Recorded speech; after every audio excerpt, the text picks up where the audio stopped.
we're here at the Fed building. We have another activist with us. Charles, do you want to go ahead and give the community some basic information about yourself and what you want to talk about? Why you're here at this?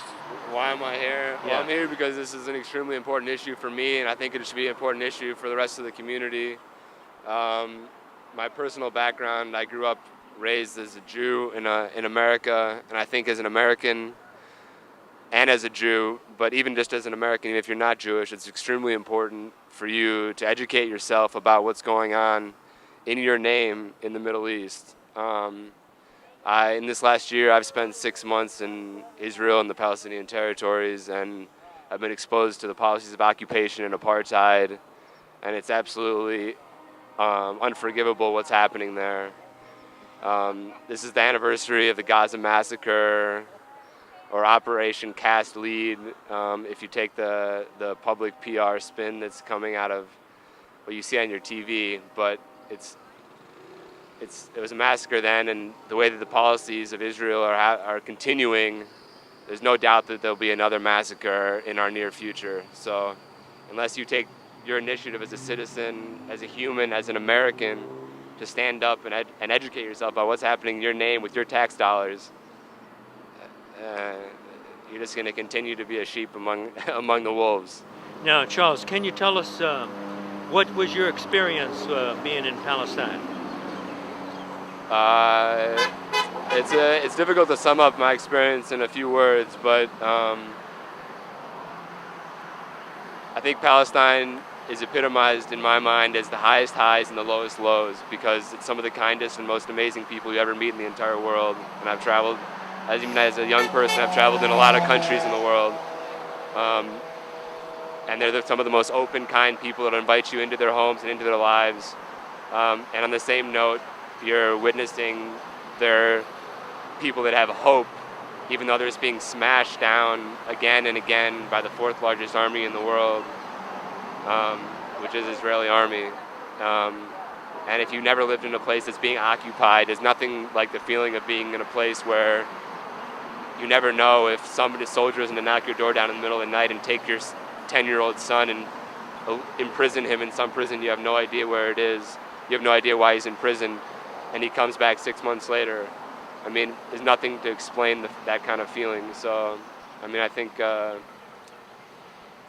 it's a transformative experience for me to be in Palestine. The Palestinian territories, I wouldn't call them Palestine, because Palestine has since 1948 has been occupied. So I don't call the West Bank Palestine.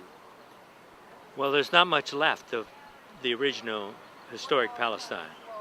Right? Well, I mean, if you want to talk about historic Palestine, it's Mandate Palestine, which was just a bunch of... Palestine is South Syria. I mean, this is nationalism that was grown out of the end of World War I and a bunch of Americans and British people drawing squares on a map. But yeah, I mean, what Palestinians' right to their land, doesn't matter what you want to call them.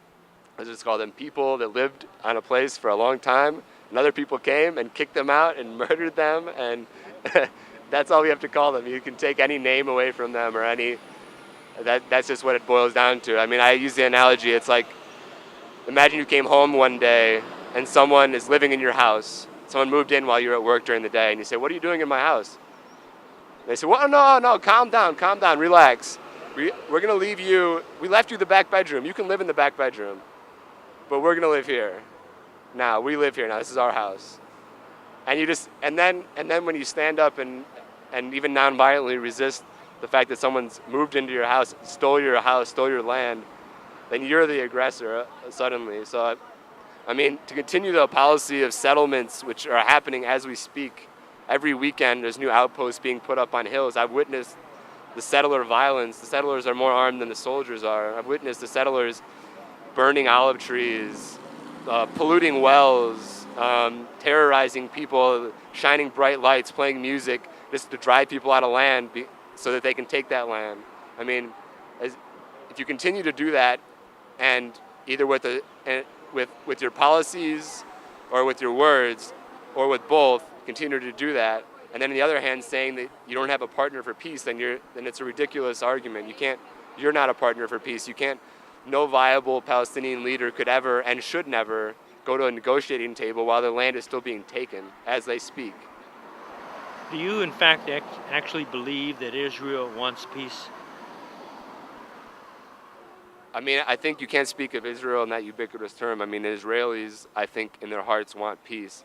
I think it's been, I think it's been, it's a difficult question because I think the Israeli government right now, Likud and Israel Beitenu government, absolutely does not want peace. If you listen to Avigdor Lieberman, well, if you have to listen to Avigdor Lieberman, then you'll realize that he has no intention of ever having peace, and he'll say it straight up that he doesn't believe that there should be peace.